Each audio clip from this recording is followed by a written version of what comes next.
Hello, everybody. This is Joshua Hatton with One Nation Under Whisky. I'm here today, and as always, with my good friend, my business partner, the dear Mr. Jason Neal, Patrick Harris, Johnson Yellen, and we are graced by the ever wonderful Jessica Rabbit Guillermo Lomas. Hi. Do you like my new office? Yeah, you're not in Glasgow town. You're in Bridgewater town.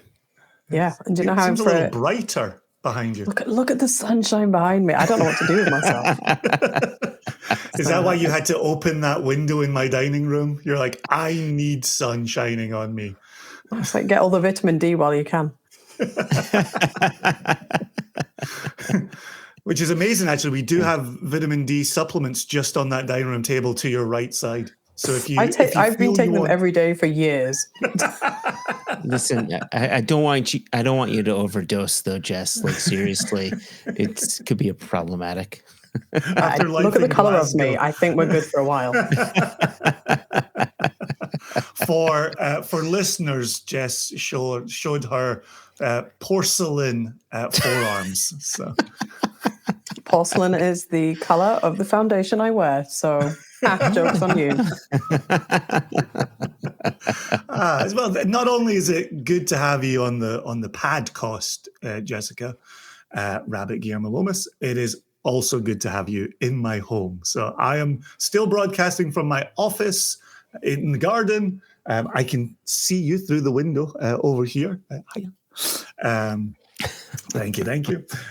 So yes, make yourself comfortable while you're in the house. You have the fanciest of coffee cups over there. So that's very true. Fancy coffee cups and jokes on you. I am next to the biggest bowl of, I assume, Halloween candy that may not make it to Halloween if I sit here for much longer. Yeah, I've got some whiskey. I mean, I think you've got the majority of the whiskey, but I've got plenty to keep me busy. If I was to accidentally on purpose lock you out of your house, me and the cats would be fine. The news, however you decide to take it, is all the bourbon is in the house. So there's no bourbon in my office. Oh. There you go. Well, so I can see 2 bottles of Scotch whiskey. There's a nice Arden American that I can see peeping out over there. There's a Kilchoman. And I have some bottles for later in our conversation on this table. So I think I'm good for a while. Look at you. Happy to slum it. Always appreciate it. Trooper. So, all right. What's the name of the game? Yeah, the name of the game. I mean, the listeners and the viewers will have read it either on the masthead or on their phones or on their computers. But the name of the game is to announce and to share and to taste through what are wow, those are not You're a pirate now. This is like Steve Hawley with the RRPs. RRPs. The RRPs. What are our favorite SCN Whiskies of 2025? And those will include our favorite U.S. online bottlings, our favorite U.S. retail bottlings, and our favorite rest of world bottlings, the bottlings that don't come to the U.S. So we're each going to have 3. Easy breezy. Three. So 9 bottlings all together. Now, for listeners, for viewers, we're towards the end of the year. We may touch on some of this again. You know, we always do our favorites of the year, where we touch on our favorite whiskey of the year, our favorite event of the year, so on and so forth. But for today, this is sort of us highlighting favorite single cask nation only, to give you an idea of, you know, maybe what you want to be thinking about for future bottles for your holiday season. So this is us, right? Getting ready for our favorites. I think the top of the show reminder is this episode goes live October 29th. We will not be unleashing the new website until November 6th. So whatever we're saying today, store away for November 6th, when sales on the website return, along with the launch of those new 6 bottles as well. Yeah, fair point. So what are we starting with? Are we doing it in that order? Is it online and then US retail and then global? Do you want to do it in that order? I'd be on board with that approach. Yeah. I also have already poured my e-com, so if we started on e-com, that would fit with what's in my glass. Okay, because I Okay, well, haven't pause poured it dramatic yet. effect while I open Oh, something. hide your Hang on, I'm bottles. gonna no, you can't say Keep your anything. It's bottles okay. low. Here, I'm going to do this at least. Oh. I know Joshua's winner. I know the sound of that cork. Just from the sound of it. It didn't come from the bottle, that cork, though. That's the thing. That's a joke only for the listeners. The viewers didn't laugh at that joke. It's okay. Neither did the listeners. A joke for your OnlyFans page. Yeah. Listen to the Patreon to know where that cork did come from. Before we go into these, I'm just curious to know what are the things that tick your boxes when you select your favorites. So Jess, I'll start with you. What do you think about when you select your favorites? Well, obviously there is an element of my own personal biases. So if it's a dram that I already like, for it to be a single cask nation version of the thing that I like is definitely a bonus. That's always appealing. Sometimes it's maybe a dram that has taken me by surprise, and it's an opportunity to try something that either maybe we've put it in another cask, like for a second maturation, and that's different to normal, or it's just a distillery that I don't necessarily drink a lot of. I talk about this a lot. We're very spoilt, the three of us, but anybody who's part of the industry, really. We have so much whiskey all of the time, everywhere, from every discernible corner of the globe, that sometimes there are just things that I kind of overlook. And it's not because it's whiskey that I don't like, or I think it's not a particularly good whiskey. It's just because it's not something which I am constantly drawn to. And so when you get poured a dram of it, or you get an opportunity to try a cask sample of something, that can be really fun because it's a chance to try something that you have not been looking at. Yeah. I'm trying to not give away maybe one of my answers. And I'm sitting here thinking about my answer without giving away my selection.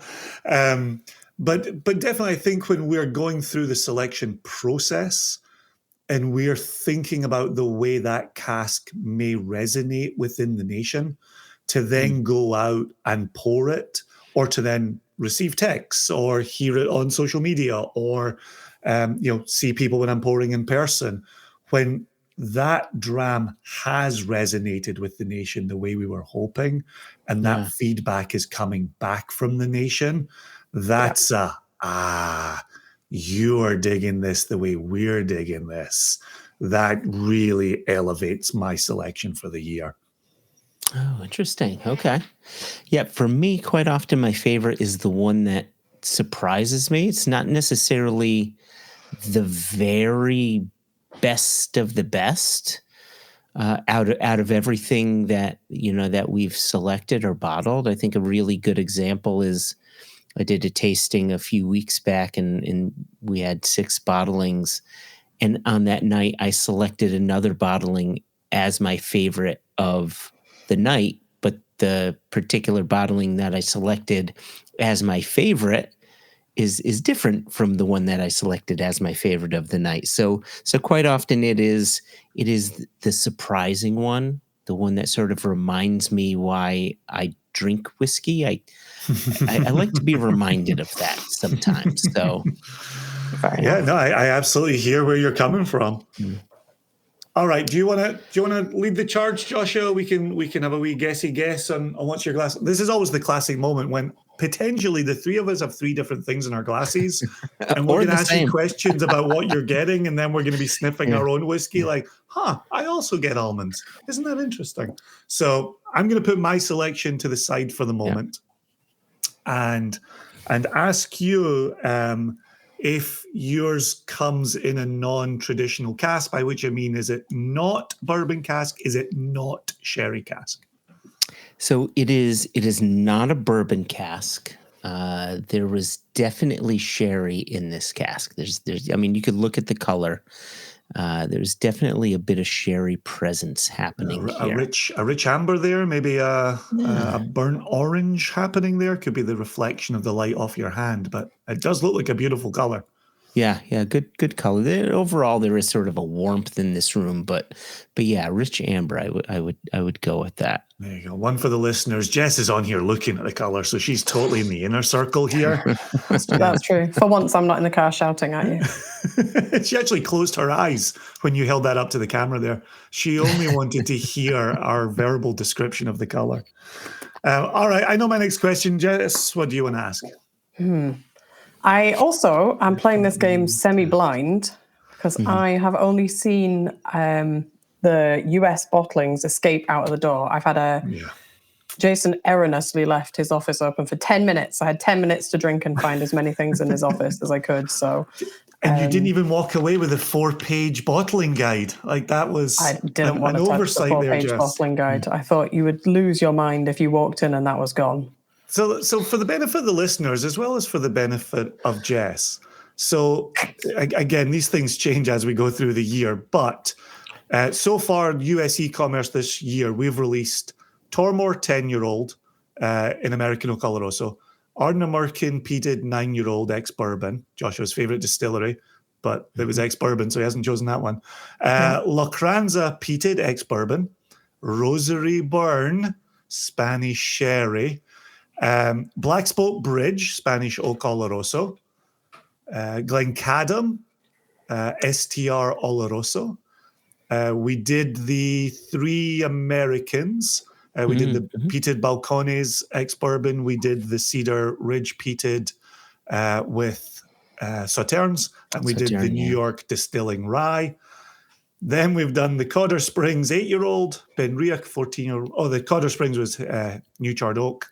Benriach 14 had some Chinkapin, heavy toast. Clinlish 12 ex-bourbon. That's where we're at for the year so far.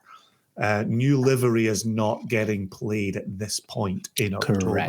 Correct. So those are the bottlings. So with a little sherry there, it's interesting.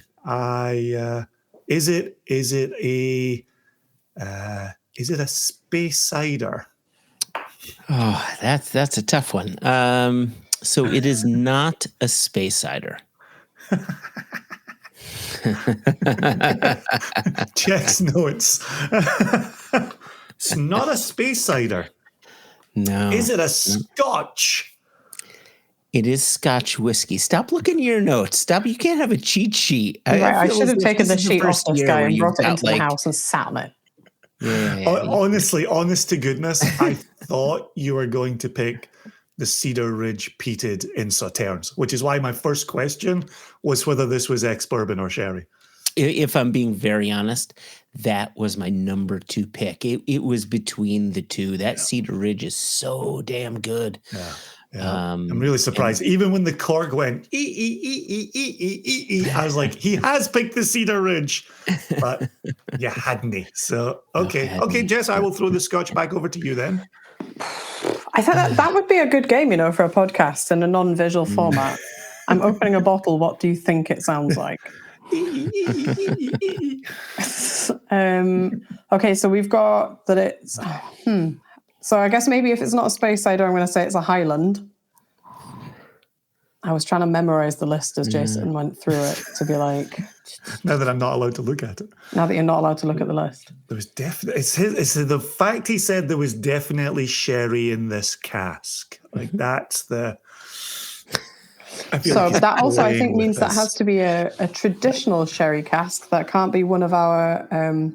one of the casks that's kind of popping up a little bit at the moment is these slightly strange STR that are then re-seasons with sherry. And they're not allowed to be called sherry casks. So I'm going to say it's not...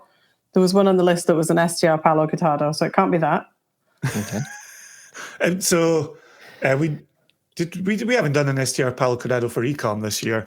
No. We did do the STR Oloroso Glencadam. Right. STR Oloroso Glencadam. Do you want some notes? Maybe? Yeah, definitely. We're moving in that direction. So are you waiting? You still want to throw some questions at me before I give No, you some notes? I'm ready to do some sleuthing. Yeah. Did you answer the question about it being Highland? I did. Yeah. And what did you say? That it's a Highlander. Okay, thank you. That was a no. Oh, actually, I don't think I did, but now I did. He did like a grin that I interpreted as like a yes. It was like a... Okay. Yeah, it's a Highlander. Stop looking at your notes, Jason. He is such a cheater. You cannot have that cheat sheet. You just can't bear to be wrong. Come take it out of my hands, Hatton. Come take it from me. No, I can't. Give me 2 minutes. The trouble listeners. I'm is, just going down the honestly, like, Jess, we're so deep into the 2026 plan that trying to think about what we released in March of this year, like, that's a difficult proposition for me. I'm a man of a certain age, Joshua, and I feel like you are trying to make my life more difficult. This feels like elder abuse. It's great. I love it. Is there a number you want me to call for that? For someone to come and rescue you? Yeah, so it's a 1-900 number. Come see my OnlyFans for my elder abuse. No. Paging HR, quickly. All right, Highland Sherried, give us some notes. All right. He's going to say things like dark fruit, dark chocolate, leather, tobacco. So first and foremost, no, I'm gonna change that. Up front, it's more of a malty presence than anything. I would argue that the cereal comes forth more than the sherry. That the sherry takes a bit more of a backseat, and I'd say there's a bit of clove going on. Oh, a little bit of spice, but then you've got this like clove makes me think of our September releases. But it's not that dark. It's more bright. Overall, it's a bit more bright. Okay. There's clove, bright, Ecom, Highland, sherry. There's almost like a grape must kind of note to this on the nose. I feel as if that one should really checks notes. I have to check my notes to see if I said it out loud, because I'm looking at something that we didn't release this year, and it's not on the notes. All right, grape must. Yeah. Is it from the September releases? It is. Oh, so do I have to answer these questions? Always, yes. Oh, okay. Then yes, no. Generally, that's the point of them. We have 9 to get through, and we're on number 1. You better get through these questions. Yes. It is not from the September release. All right. This was from a bit earlier, and to be honest, and I will say it's actually still. It is still on the website. If we had sold this out, I would still have selected this. I mean, even though we call this this isn't a buying guide. This is still sort of a favorites. Like I still would have selected this as my favorite because a favorite is a favorite is a favorite, right? But I was surprised that we still do have this one on our website because it makes no sense that this should be on our website. Like, what are people doing not buying this? Have you done the thing where you've picked the thing we didn't release this year, but we're still selling it this year? No, we released it this year. We definitely released it this year. Okay. One hundo. Hundy P. Hundy P. All right, let me give you some tasting notes. How's that? All right, ready? And this is He already has some great must. Yeah, that grape must. So that grape quality comes through even more so. And I would even argue it's got some, I'd almost say, oddly enough, a bit of Welch's grape soda. There's some, there's things that I want to say, but I don't want to say. We go. Oh, I'm literally looking at a list of bottlings and I can't guess what it is. You can say anything you want right Parma now. Violets, Pixie Sticks, Fun Dip. So is it the Glencadam? It's the Glencadam. It is the Glencadam. Yeah, so you just avoided saying FWP. Yeah, I did. All right, that's the It's Glencadam. Okay. I like that you also didn't stop me when I said it's not a real sherry cask. I said that there was sherry in there. I said that the cask held sherry. I knew say as soon as you listeners. said that sentence. As soon as Dear that was the listeners and sentence, viewers I of was this like, podcast, write in and lodge your complaints. he's saying something here without saying something here. But this surprised the hell out of me. I mean, we said it from the get-go. You don't get flavors like this typically outside of 80s Bowmore. Yeah. And it just Go ahead. I'm trying to think. I poured this for a group. I poured this for Stephen Benson's group in Wichita, Kansas last week. And we were kind of talking through that 80s Bowmore quality, that floral component of this. And again, it did exactly what we knew it would do, which was some people really loved it, really dug it. Some people, it just didn't fit their style. Like they don't like that more floral style. And you're like, hey, respect that. We took the charge in putting this out front to let people know what was happening. So, now I wish I had Glencadam in my glass, but I'm still happy with what I do have in my glass. All right. Well, so that Glencadam, your e-commerce. So what was the one you were saying, the tasting you did where you picked one on that night that was your favorite? What was happening that night and what did you pick? So I had poured our Clynelish, Benriach, Cotter Springs, the Glencadam, Blacksboat Bridge, and shoot, there was one other one that escapes me, but it was the Clynelish. The Clynelish was just ticking all of the boxes. And if it wasn't that one, surprisingly enough, it would have been the Cotter Springs. It's so rich and fruity and so like dense. Yeah, just really, really good. So that really surprised people in Wichita, which was really fun to pour. Jess, why don't you go second? Okay. Well, I'm going to hold it up for the camera for the listeners to really enjoy the color of this being held up to the camera. Actually, I think the lovely Virginia Sunshine is making this look slightly darker than it actually is. I'll put it up against my very pale skin, see if that helps. Put it up against the porcelain. Now it's black, basically, at this point. How jolly rude. So this is obviously exciting for me because normally when we do this, I just have to either hope that I've managed to pinch a little sample of something from Masterton before it makes its way to the US, or I've begged a bottle off one of you to post it back to me.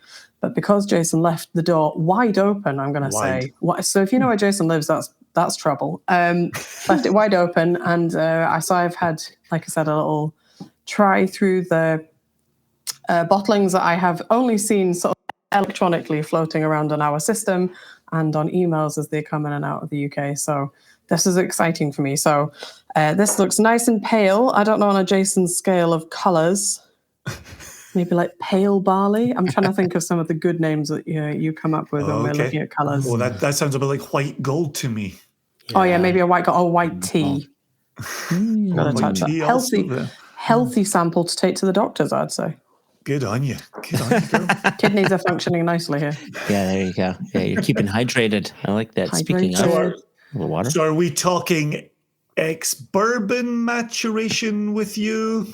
I think we are, yes. Okay. So we're I'm definitely in like a bit of a bourbon phase currently. I'm really loving bourbon whiskies in general. I go through phases where I really want kind of sherried. It doesn't tend to be seasonal. I'm not one of these people that's like, oh, it's Christmas, we should drink sherried things particularly. But I'm currently in a bourbon phase. Huh. Okay. No, hey, nothing wrong with that. I've been in a bourbon phase for years, bourbon cask phase for years. For the benefits of the listeners, if it's ex-bourbon, that puts it in the category of Ardnamurchan peated 9-year-old, Lochranza peated 8-year-old, Clynelish 12-year-old, and that's it for 2025.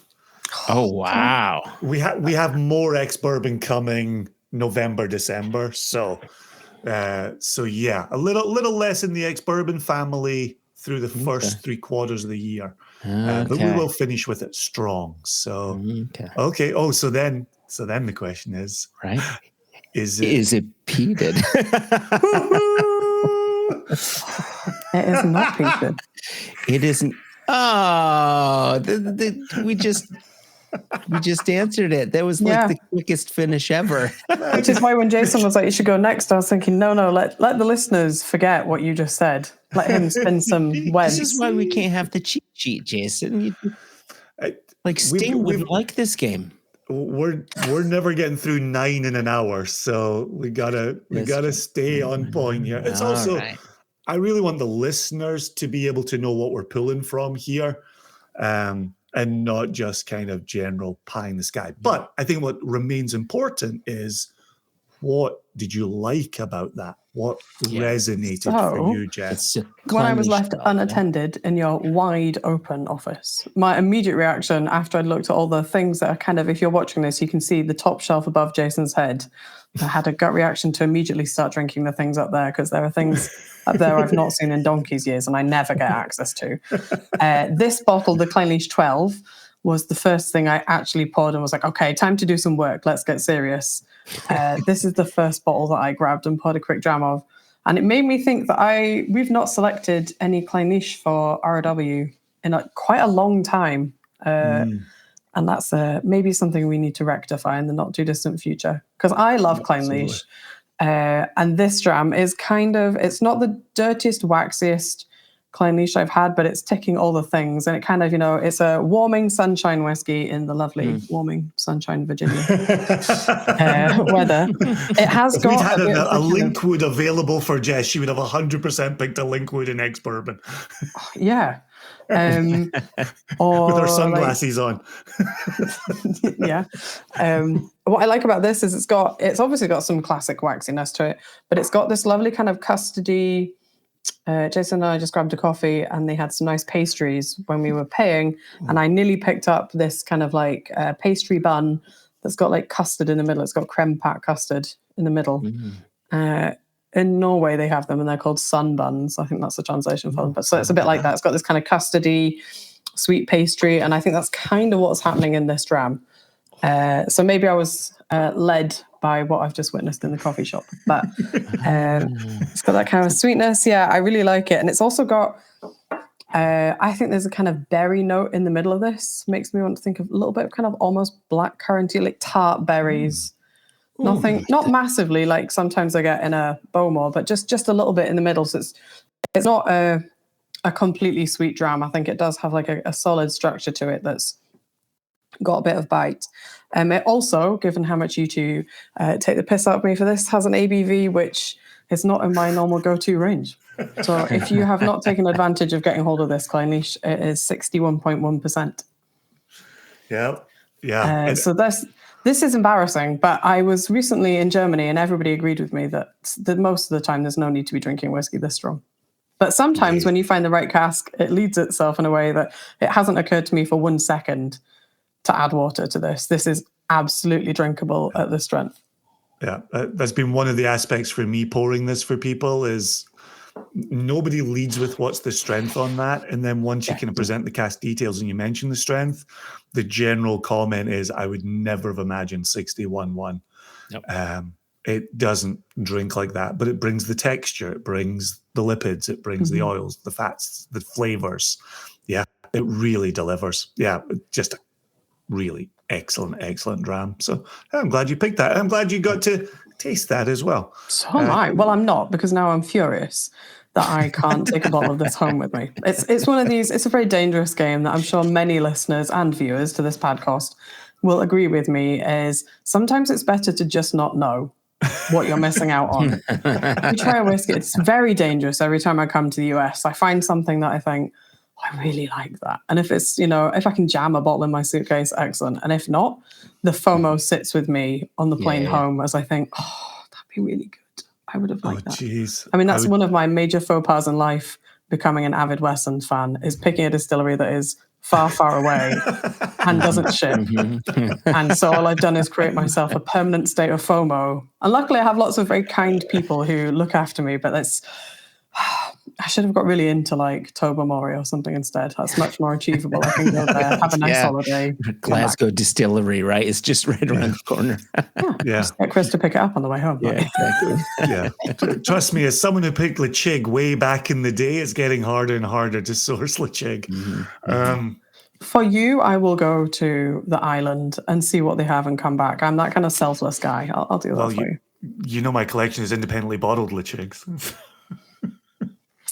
Well, we're going to have to do something about that then. So yes, this Clynelish is my pick. It's exciting to actually, this year when we're doing this, be able to get my hands on trying a couple of the things that have gone to the US, as I quite often jealously watch them going out the door. Last year, I very jealously watched that Glen Scotia go out the door.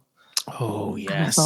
We talked about that. And Joshua very, very kindly brought me one back to the Independent Spirits Festival in March. So I do have a bottle and I am not sharing it with anybody. Man, I nearly picked that for 2025 after picking it in 2024, right? Just keep picking the Glen Scotia. Right.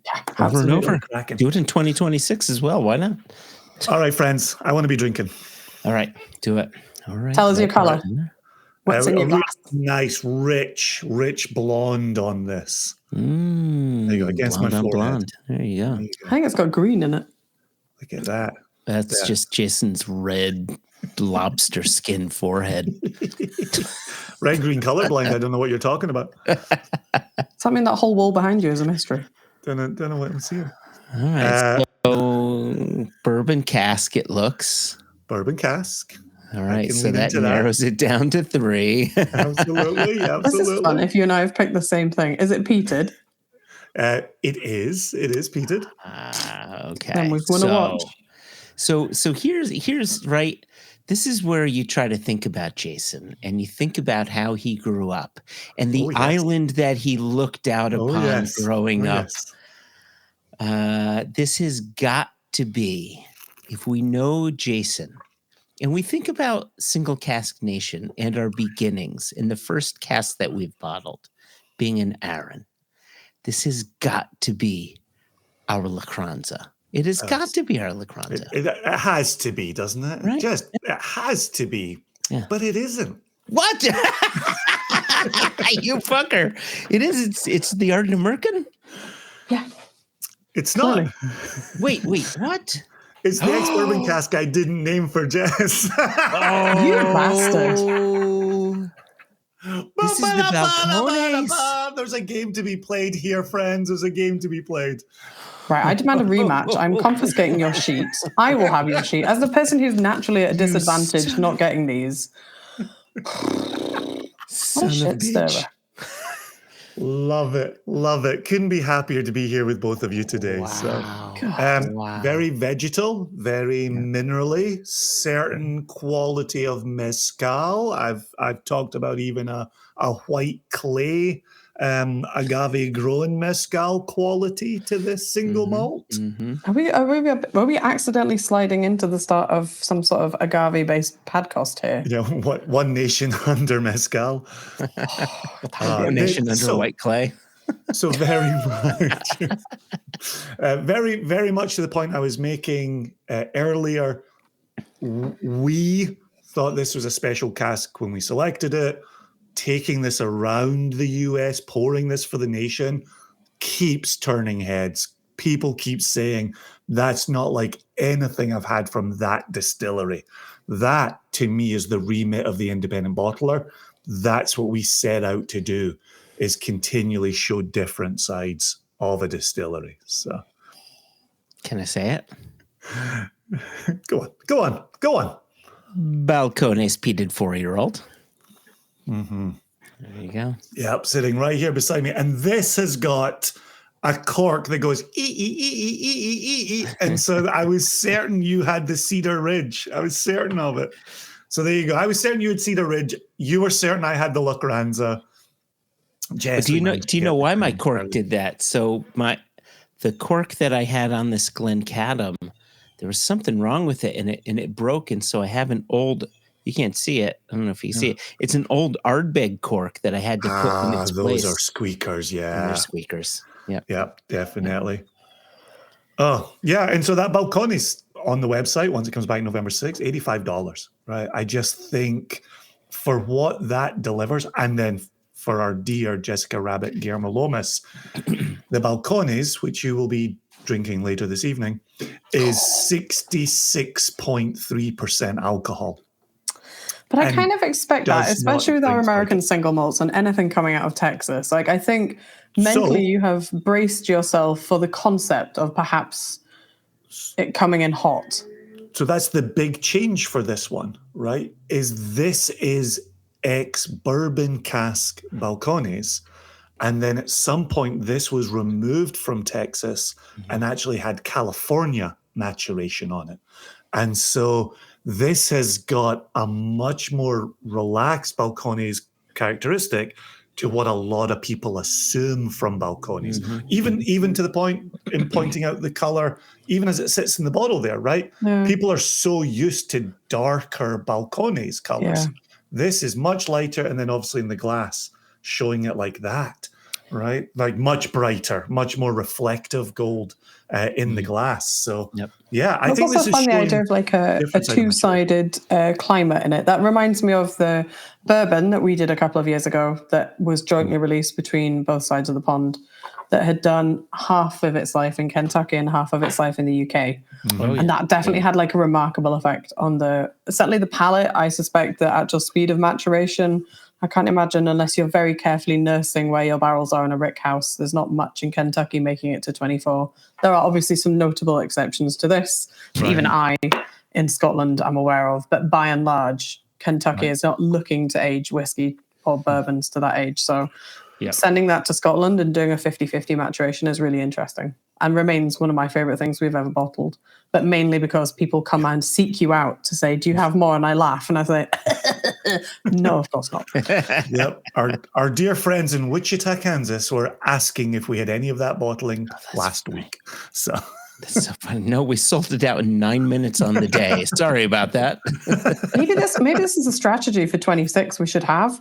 We'd sell like a bulk of it and then keep like a few sneaky cases back. And then 3 years later, we're like, hey guys, guess what we've got? I'm not going to say the name out loud, but we know where that happens.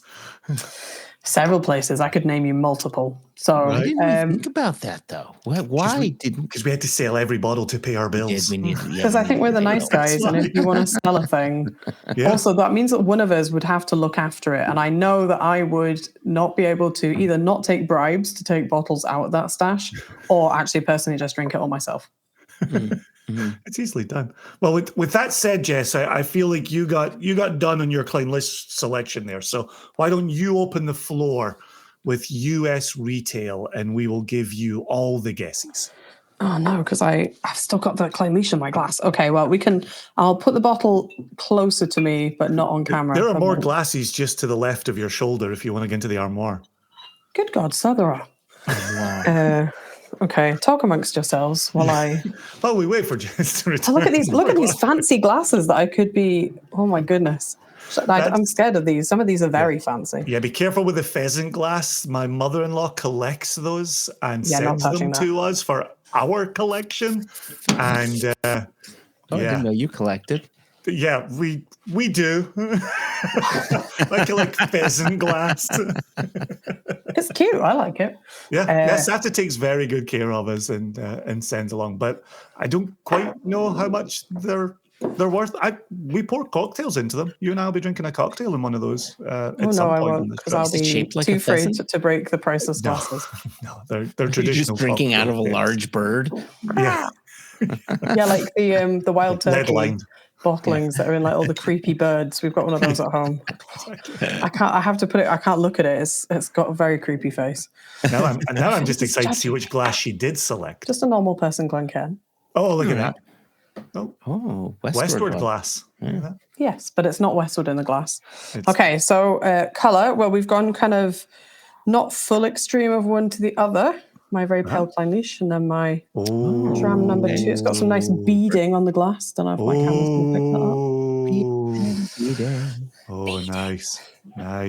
So this definitely falls. I'll give you a preamble, and then I'll open the floor to guessing. This definitely falls within my category of this is a really delicious distillery.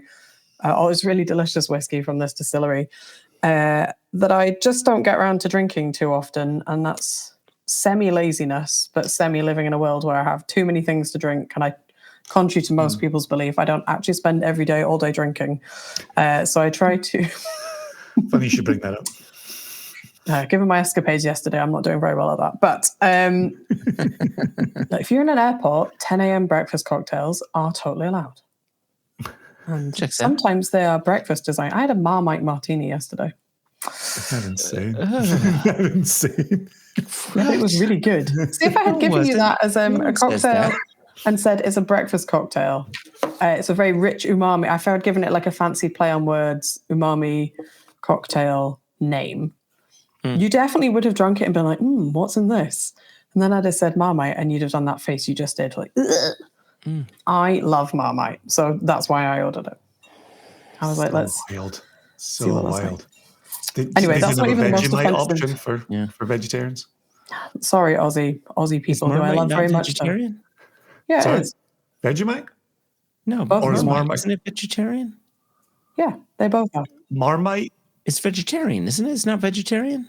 All right. Yeah, they're both vegetarian. It's just that Vegemite is like the Australian version of Marmite. Yeah. What's the beef extract one? Oh, that's Bovril. All right. That's what you drink at football matches out of little plastic cups while you're eating a pie. I thought there was a beef extract spread as well. Yeah, Bovril. Bovril spread? Yeah, it's like a Joshua same loves shape. Marmite and suddenly had a panic attack. No, I don't love it either. I'm just getting, I'm starting to taste my lunch right now as we're having this conversation. Can we talk about whiskey? Back to what Jess is drinking that is SCN approved. It's not a Marmite martini.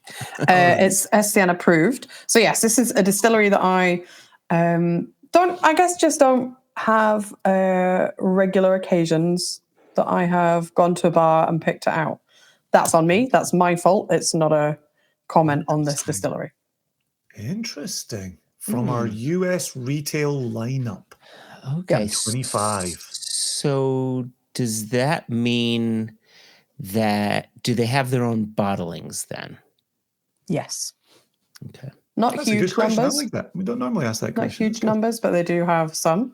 Can I also say, while you're thinking of the next question, pouring this out of, and I've always struggled with this, when I get the chance to try our 75 CL or the 750 ml bottles, because there's only 50 ml difference. It's not a massive difference. It's not like pouring between a 50 and a 700. There's just something ever so slightly unsettling pouring out of a bottle that in your hand feels ever so slightly too big. It's so weird you say that, because last week I was talking about the 16-ounce pint over here. Yeah. And it feels very different from the 20-ounce, imperial pint in the UK. And it always feels like something's missing. Like it feels lighter to the turn. Like it's wrong. 4 ounces of liquid, but it just fits the hand differently. Mm-hmm. Yeah, my very, very first trip to the US, when I came to the Jubilee in 2016. 2016 was my first Jubilee in New York. I went to the hotel and we checked in, and I was with Bill and his wife Babs, and we went to the bar to have, we've checked in, we need a pint. And when they served up the pints, the two of us looked at each other and was like, but where's the rest of it? Like, what is this? I'm in the country of the free, everything is bigger and better. Why have you made your pints smaller? Very, very upside down world. Anyway, so I've totally derailed us. This is not helping out. Let's get through 9 whiskeys before we all expire. Okay, so maybe if I put an age on it, because this list is of the retail bottlings is too long for you to read from your. Yeah, but don't put an age on it, because we'll get there real quick. All right, especially me. I know my numbers. What about a region then? Yeah. Okay, Rain Man. Was it Speyside? It is not Speyside. Okay, so it's not US retail Speyside. He's not looking at the sheet yet, listeners. No, eyeballs are right here, right here. You've got my undivided attention. I also didn't want to. You should really have your hands up this entire. Give us some notes. I'd like to hear some notes.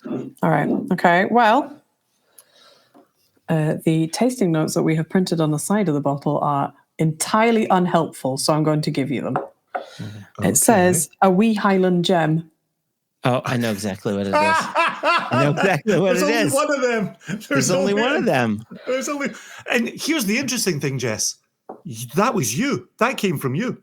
Yeah, Yeah, not helpful at all, Jess. Yeah, Not so helpful you- at all, Oh, Jess. regularly. There's loads of the bottles that I've been pouring recently where I've been like, I know this is me and I've not helped myself.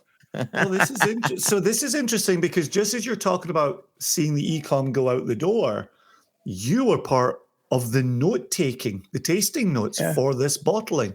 So did you partly select this because you already had that UK connection? You were familiar with this bottle? So this kind of falls under what Joshua was saying as well at the beginning, which is something that surprised you.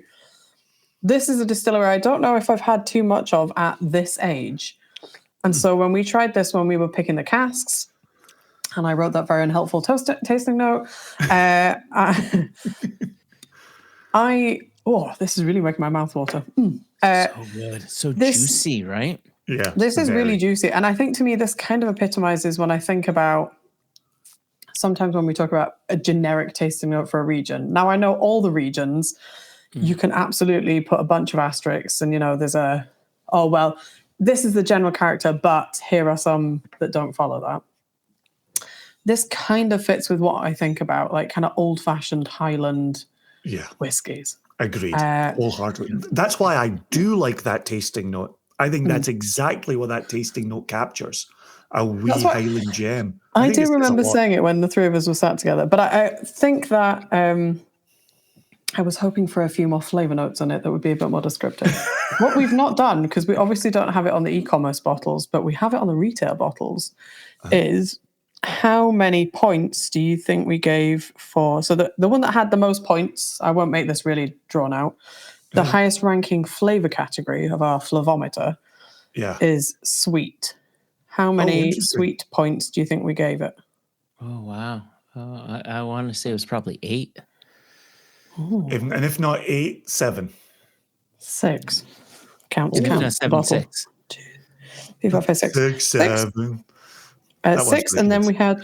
I don't understand this, but it's all over the internet. What the hell is 6, 7? Or is this just a thing kids say now, so we should say it all the time so they stop saying it? Exactly that. Yes. Kids say that? My kids haven't started saying 6, 7. Yeah. Tonight, just pull out 6, 7 in front of them, see if you get a response. Because I did it in front of Kai, and he went, "How do you know that?" He was forgetting his 15-year-old brother still lives in the house. Why are kids saying things? It's like a thing that they do. I don't know. I remember the day that my dad told me he had seen a video on the YouTube. My dad always had this really irritating way of like putting gaps in words that don't need to be there. So he'd been on the YouTube and he had seen a video that everybody was talking about. In this era, I started panicking, being like, there's a few notorious videos from this era. What has my dad seen? And I said, oh, what was it?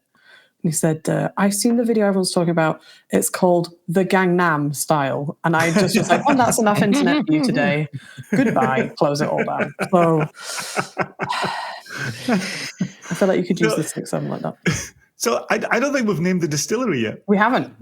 So because, now we name it. So I'll just hold it up and we can say that. Yeah, I want to hear the name and why you selected it. Here we go. This is a Balbler 17.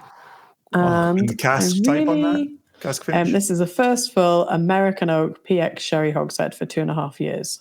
So 14 and a bit in something else and then 2.5 in this. And I like this because the sherry has obviously done some fairly decent work, but I do think the spirit is decently showing in this. 100%. It doesn't taste like all sherry. I picked this because, and actually when I think about it, I have a bit of a blind spot, an accidental blind spot for in-the-house whiskies. It's not deliberate because every time I have them, I'm like, shit, I should drink more of this. Old Pulteney, a Knock, or Knock Do. I really love the whiskies they're making. And then, of course, Jason's favourite, Balmenic. Thank you. It's doubly embarrassing. Represent. Friends with the global ambassador for them, so that's on me. Sorry, Stuart. So when I was looking at the retail bottles that I could take from Jason's office and run away with, this was a pretty obvious choice for me. But I was also trying to think of things that you two wouldn't necessarily have gone for either. Yeah, I really want to echo what you said a second ago, though, is the spirit shines through. The 2.5 years of sherry finishing provides a certain framework there, a certain backing to it. But Balbler really shines through in that bottling. I was able to pour that for some retail stores again last week, and it just turned heads. And the balance of it is really what captured people. So really happy that you picked that one. And again, a wee Highland gem from Jess. I managed to visit at in April, Easter. We were driving past the distillery, so we popped in and grabbed one of their very good hand fills too. So also a nice little holiday memory. I didn't know well. they did hand fills. Ooh. Yeah. And they were all, the hand fills were all sub 100. There was 2, I think. Sub 100 quid a bottle. No arguments to be had from me. The one that we had was bourbon. Takes mental notes. Okay. Yeah, put it on the list. So that's my entry for US retail on my smash and grab through Jason's office. I love it. That's a cracking selection. Really cracking. Yeah, really nice. All right. Can I follow Jess? Yeah, please do. Yeah. Do it. All right. What do you want to know? Well, let's see the color. Let's see what we got. What are we dealing with? Listeners are going to love this one. Oh, Jesus. Oh, pale as piss. For the listeners, this is my winter natural skin tone. It's known as porcelain doll. That slightly green around the edges. Very happy. Very happy. So if it's as pale as that, we typically, if we're releasing something as pale as that, it's got to be Isla. It's got to be smoky. A little bit of smoke. Like, I can't think of a single Speyside, Highlander, Lowlander grain that we've released that so light. Does make me very happy. Very happy. We'll just leave him alone in his office. It's fine. Everybody, don't go in. You want me to does it mean it has smoke in it? It's Isla, yes. And how many US retail releases have we done from Isla in 2025? So the question is, have we done a bourbon stoisha in retail? Not yet, but it's on the way. Yeah, so this is confusing. It's got to be a Bowmore. It's our Bowmore. Hey, 11-year-old Bowmore. There it is. Totally wrong. It's not. You said it's got to be only one. So then you're lying again. All right. Well, don't you get me started on corrections to things have been said and lies on this. 2024, Joshua. Bowmore is 2024. Bowmore was here for Christmas 2024. Yeah, you're right. You're 100% right. So I stand by. There can be only one. Yeah. Okay. They can. It's like a Highlander, right? But apology accepted. You really took me to task on that one. But apology accepted. Sorry is the hardest word. We've taken one off the list that we're in single digit numbers of other options from Isla. So this is it. Yeah. This is hilarious. Joshua 100% knows what this is. I know it is. I'm having an absolute brain fart. It was. I'm having an absolute brain fart on what it is. You won a 4-page list. It's what are our? So it's Colila. It's got to be Colila. There you go. And it's got to be our. Wait. Yeah. Let's hear the age now. Is it our 15-year-old? Oh, well done. Well done. You put 2 fingers up, and I wasn't sure where you were going to go with that. So I was like, 2, 12? Oh. It's our 15-year-old. 15-year single cask refill bourbon Kalila. Yeah. Oh, solid. Yeah. Oh, this one really resonated. I poured this along with the other pours last week in Wichita. And Stephen Benson, who was my host, Dr. Stephen Benson, who was my host, he has been head over heels for this all in 25. He's been pouring it for people. And the reason today that I am pouring from our original cask sample is that I left the heel of the bottle with Stephen as a thank you for his hosting. Good for you. Yeah, very nice. He was over the moon with that. So again, right, it's the nation. It's what do we hear back from the nation? What are they loving? What are they enjoying? You know this. We talk about this in our selections. we're hearing this from people like Josh Hodis out in LA. Refill, ex-bourbon, Islay is the order of the day. Like clean, crisp, spirit-driven, limited cask influence. This is a winner for the nation. This is a nation-style dram. Drink this all day long. So cheers, nation. Cheers. Yeah. Stephen Twice Benson. on Sunday. It's also very nice to see a slightly older Kalila. I feel like we see a lot of, especially when they're pale bourbons, quite young. And that's great. Kalila is absolutely great at every age. But it's nice to see a slightly older than your average indie bottling Kalila. 12 and under is very common. It's nice to see some of the other side of that. So 15 is a nice age to find as well. Yeah. Yeah. So tasty. It's just so enjoyable. Yeah, love that. Okay, Josh, I promise not to look at my list for your US retail entry. All right, so sharing the color with you. Okay, color amberish, brightish. Yeah. Would you say runny honey? Because clearly we're looking at it through a computer camera. Would you say runny honey for the color? I like that. We've been using that lately. Runny honey. Runny honey's fun. Makes me sound like Winnie the Pooh. 100%. And you're not wearing any trousers either, so that fits perfectly. That's true. Exactly what I was going to say. Well done. Jason sets them up from the garden. I'll just, knock them in from the house. You're welcome. High five. What a team. Yeah. I'll tell you. Directing traffic. Here's one thing I can tell you, that I think I may have selected this as my favorite 2025 bottling when we selected this in 24 as a bottling for 25. Those are some high goals to set yourself. It was 2024. You were like, that's it. There's nothing we can top this in the whole of 25. It surprised me. It really did. And then beyond that, it has a particular balance to it that I just find remarkable. It is just so perfect, so even keeled. It ticks all of the boxes in such a wonderful, harmonious way. Do the three of us have a close personal friend associated with this distillery? We do not. You don't know who I know. We don't know anybody at this distillery. Okay. Yeah. Challenge accepted. I'll get out my little Rolodex. I'm ready. Is it a traditional cask style bourbon or sherry?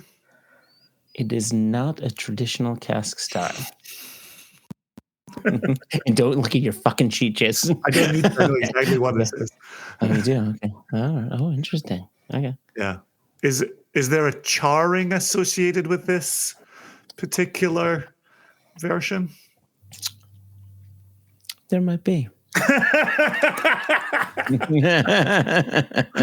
When we also sit together selecting the casks, and you're like, that's going to be the cask of 25. Like, it kind of resonates, and then you start pouring it, and you're like, that is crushing, absolutely crushing.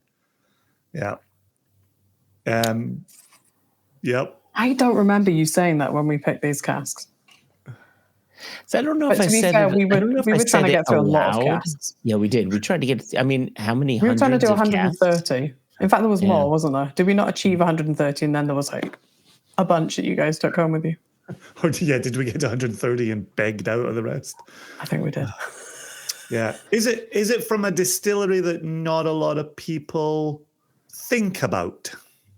Most people do not know this distillery. Yeah. Is it one of the tea distilleries? Letter, not Bush. It is not. No, it is not a tea distillery. It's not a tea distillery. Did we get a region? I honestly thought I would have put money on you picking our Tianinic charred red wine in 2025. Yeah, it wouldn't have been too far. I mean, I've definitely been going down a Tianinic rabbit hole. This is what I'll say. This may give you a hint. More for Jason. I don't know, Jess, if I've told you this story. But Bikram Singh turned me on to this distillery. I knew about this distillery, but it was Bikram that turned me on to this distillery through a particular bottling. And once he showed me this bottling, I just started snapping up other indie bottling, other versions, other casks, and I keep on buying versions of it. And you and I, the three of us, we if it pops up on a sheet, we're like, ooh, let's take a look at this. And this one surprised us. This is from an M distillery. It is from an M distillery. I can't believe that. One hand, I can't believe you didn't pick, the Cedar Ridge. I can't believe you didn't pick the Tianinic. This is all right. So this is 17 years old. Just 17 years old. Yeah. Yeah. There you go. Look at that. You two with the 17-year-olds. And so Joshua's is the Manach Moor. Manach Moor. 17 years with the final 3 years in refill red wine, charred red wine barrique. That release had both the Manach Moor charred red wine and the Tianinic charred red wine.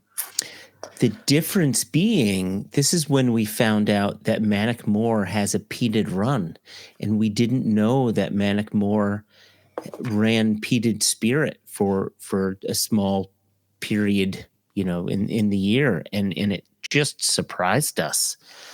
And that's where I said about the balance, right? I think that little addition of smoke just brought about this balance, this harmony through everything that I keep coming back to. Yeah, just really, it surprised me. And yeah. If Jess's truncated note on the bottle was charred red wine, if hers was a wee Highland gem, what's your truncated note on that Manach Moor label? Strawberry, sandalwood, smoky. Ah, there you go. There you go. Right. Yeah. Normally we would avoid the smoky because it's on the flavometer. This was an opportunity to draw attention to that. And look at that, a 3. Yeah, 3 for smoky. Yeah. Yeah, the smoke is a wisp in there. Mm-hmm. Yeah. I think the Kalila, like I say, I don't have the Kalila bottle in front of me. I think the Kalila talks about like classic distillery style or a classic Kalila or something like that. Because that spirit really shines through on that bottling. Nice. Really terrific. Yep. Really nice. Really terrific. There we go. All right. Let's go around the doors for ROW here. Now we get to make the same comment that Jess makes about the things that come to the US, which is we don't sit around with bottlings for the global markets. Those certainly don't come to the US. We do often taste together, select together, so we have had some history of them. In my defense, we have some selected retail partners who could ship them to you in the US. Give or take some unsavory additions that are currently occurring to shipments into the US. But there is an opportunity if you are so hell-bent, and I've done such a good job of selling these bottles to you, there is nobody in the US offering that back to me. Just like to point that out. That's an interesting point. Yeah, I wonder if any retailer in the US ships outside the shores. They might be shipping olive oil or lava lamps. Yeah. No one's figured out the full legal reason. The mad thing about it is it's not illegal in the UK to receive spirits. We can receive booze in the post. There's no reason for it to not arrive. What it needs is a proper declaration on the label. Mm-hmm. So not lava lamps, but it is totally, you can send booze in the post to the UK. Yeah. We just have to get out of the US first. Yeah. Laws. Come on, USPS. We keep saying this. Open up alcohol shipments. You can do it. USPS. You can do it. You can do it. USPS. I was just waiting for you to like pop and lock at the end of that. That's where I thought that was going. Oh gosh, and he will as yeah. Beautiful. Ask and you shall receive. Listeners, open up the youtube.com. You too at this minute marker will see Joshua popping and locking. Head to a popular international video called The Gangnam Style. Coming to the YouTube. Okay. Coming to the YouTubes near you. So without having the bottle in front of me, without having the opportunity to talk about notes, I will say, and this is going to give the game away pretty quickly here. When we were together in March, and we three, along with bless his cotton socks, Chris Hallstrom, Sweet Scott, was working his tail off. Yeah, might be one of the four of us who actually was working. That was for Chris's benefit. You're welcome, Chris. There was a bottle that the three of us were waxing lyrical about, and very quickly we threw around words like award worthy. And I know, Jess, in you going out, when we were pouring it in Leith, but then you going out and pouring it further afield, you've only had reflected back to you the sheer quality of this particular bottling. And this one, Joshua, takes me back to an island that I grew up looking across the Firth of Clyde at. And I think this is our absolute home run bottling in 2025 in the global offerings. Do one of the two of you want to say it out loud and save me the trouble? Jess, do you want to say it or shall I? No, I want to see if the three of us have all used our one collective brain cell to channel this. It is our Aaron 9-year-old first fill sherry cask. Holy moly, that Locranza was incredible. Stunning. And again, right, there's tons of great casts round about it. The three of us, you know that thing, and I know a lot of our listeners will do this as well because they're geeks. But when you take a sip and while the liquid is still in your mouth, you give your friend, you lock eyes and you go, Three of us did that in tasting that from the bottle. So that's absolute winner. I've spent the rest of 25 thinking about that. Must get my hands on a bottle if any remains in any stores. Jess, good luck with that. I think it's very much gone. I meant to get a bottle of that while we were in Leith, but I didn't. And then you snooze, you lose, and I've lost. You snozzed, you lost. Gone. Yeah, long snozzed. Not a bottling though.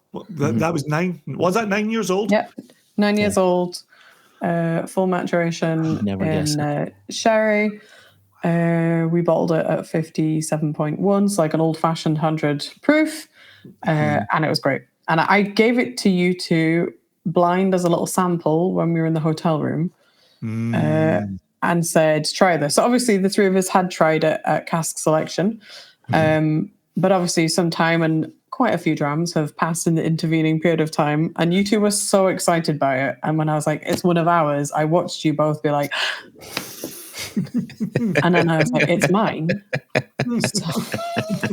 This also demonstrates, sometimes when people ask me how we select casks, what's our process, how does it look, what do we do, and how do we decide who gets what casks? This is one that when we tried this, I was instantly like, this is staying for the global releases. This is such a good cask. I really want to sell it in the UK. So sometimes I put my foot down and you two very kindly let me get my own way. This cask was definitely one of those. I would have been extremely sad to watch this sail off into the US. Whereas, you had opportunities to purchase. You were literally in the country. You snozzed, you lost, or whatever you just said. So I feel like game's a game. So did you then, Jess, have a global bottling that to your mind surpassed this Locranza in 25? Because this set an early bar. It definitely set an early bar, and given that I was also going to pick this as my favourite, but I think maybe for my, I'll give it the Joshua Morrissey Hatton surprise dram that we were also pouring at the same Independent Spirits Festival. We had a Tormore that's in New Charred Oak, and it is delicious. And I've really enjoyed that. So I went on a road show in Germany this year, pouring in a few different cities over the space of about a week and a bit. And we were pouring the Tormore and the Locranza together. That's what Prinius, our German partner, had picked to have for most of the nights. And it was really fun because the Arran is a really fun, delicious, like there's nothing more you could ask of that dram. It's wonderful. Super good, great price, young, delicious age. Drinks, I think like it's a little bit older than that. Lovely. And I think people were maybe excited about trying that when they saw names on paper. But actually, when it came to drinking liquid, the Tormor did so well in every tasting we ran. People were so excited. And I was very nervous about being in Leith and pouring a Tormor whilst able to eyeball Ollie on his Tormor table at the other end of the room. Right. I was quite anxious about that. But we had loads of people being like, this is delicious. And that was exciting to be like, well, if you like Tormor, you should go to Tormor's table and try more of them. Yeah. I think it's a brand, and I've been saying that, I was saying it last week in Hamburg. I think it's a brand that unless you were particularly deep diving, you probably haven't come across before. But I think under the Elixir ownership, there's going to be a lot more from Tormor themselves, but I think there'll be a lot more indie bottlers shining a light on Tormor, and that's really exciting to bring a distillery that's maybe not getting as much attention as it deserves being brought to the front. So Arran is my real answer, the Lockrant is my real answer. But as you picked it, I'll give a little wee runners up to the Tormor from that same release. Fantastic. Yeah, cheers, Jess. Yeah, cracking Cask. Doesn't mean that we rested on our laurels and for the rest of the year. There's some really good stuff coming at the end of the year, but that's for another podcast to discuss. And I've had an opportunity to get my claws into the odd bottle or two.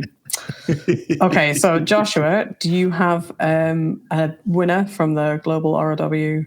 I do. So last March, the three of us were together.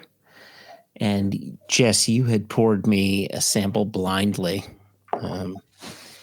And what I had tasted, to my mind, was old school Macallan. It really tasted like something straight out of the 80s. And it ended up being our 9-year-old Lacranza. Just blown away. Absolutely. Okay, so we did all collaborate on the same thing. No, not at all. And obviously, as a terrible representative of Single Cask Nation, I've arrived in Virginia with not a lick of our own liquid, which is terrible. I brought lots of things for lots of other people. I just then didn't have space to add in a bunch of ROW bottling stuff, which I'm very sorry, mea culpa. But that was terrible. But the people who are going to receive boxes from USPS are going to be very happy. So tough titties. I'll just have to come back. It also does fantastically well in our end of October buying guide when we name the thing that you're already shaking your head like, good luck getting your hands on that. You know what I will say for our Canadian listeners, their shipment of this just arrived. It had just arrived. So for everybody in Canada and people who can get shipments from Canada, you have access to this. Jess, we can be in country in 12 hours. Right. And we drive by Joshua's house on the way there. So we'll pick him up. Yep. So like something out of Mean Girls, getting loser. 3 bottles. We're going to Canada. Yeah. Now, on the downside, it puts us nowhere near our importers, but we can be in country in 12 hours. Yeah. Canada's famously a really small place, so we're really close. They'll probably come out, meet us halfway.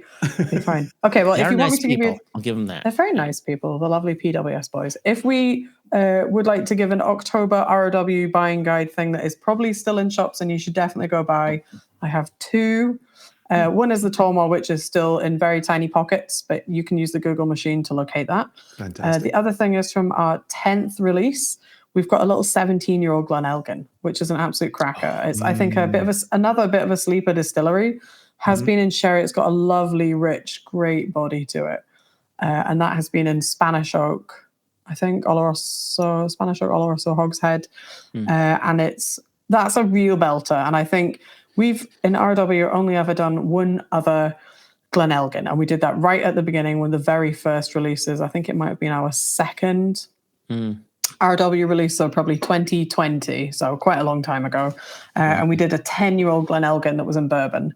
And that was great. It was like a little firework. It had so much going on. And this is a big brother to it, but maybe with a bit more kind of developed character. So I would definitely go see if you can get a bottle of that. if you want one that is, as a recommendation, that's, run to the store and purchase it now, is a really lovely whiskey, and definitely is at retail. So you can find that in all the usual places. That's awesome. Yeah, one of the retailers last week, Glen Elgin guy, and I was going to tell him where that Glen Elgin was going, and so just to upset him. In today's It's a very strange business model. Here's some things you can't buy. Go to the UK.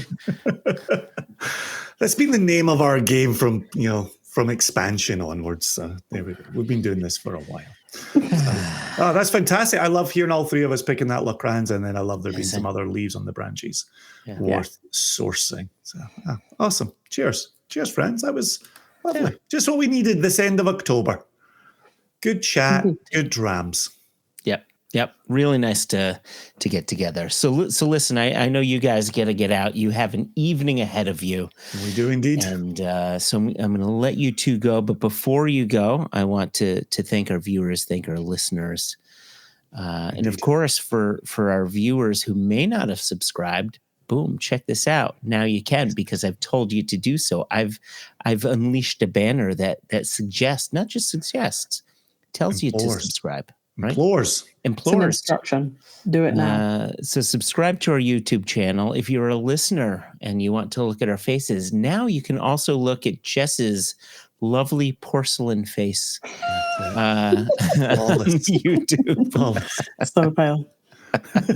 Tell you what, though, I'm coming back from a trip to Virginia with a suntan, which is unheard of in October in Scotland. So amazing.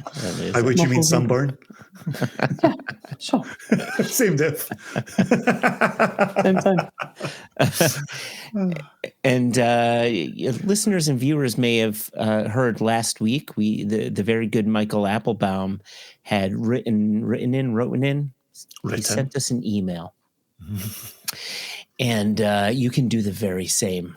info@singlecastnation.com. We'd love to hear from you, and we will read it on an episode. And please do keep an eye on our website, singlecastnation.com. We are relaunching November 6th, and we have those 6 new whiskeys coming in, which we didn't mention on this episode. We did mention the 6 whiskeys last episode, but there's some absolute crackers coming. 21-year-old Bowmore, PX Sherry. Oh, man, I'm still drooling on that one. The Williamson, the Peated Auchentoshan, the list goes on. So anyway, keep your eye on our website. Keep your eye on our email. Did I miss anything, Jess, Jason? Nope. It was pretty comprehensive. Yep. We're off to the next part of today's shenanigans. Well, get your shenanigans on-agans. Cheers from the wee bit in the bottom of my glass. Cheers, friends. Cheers. Cheers. You are all the nation.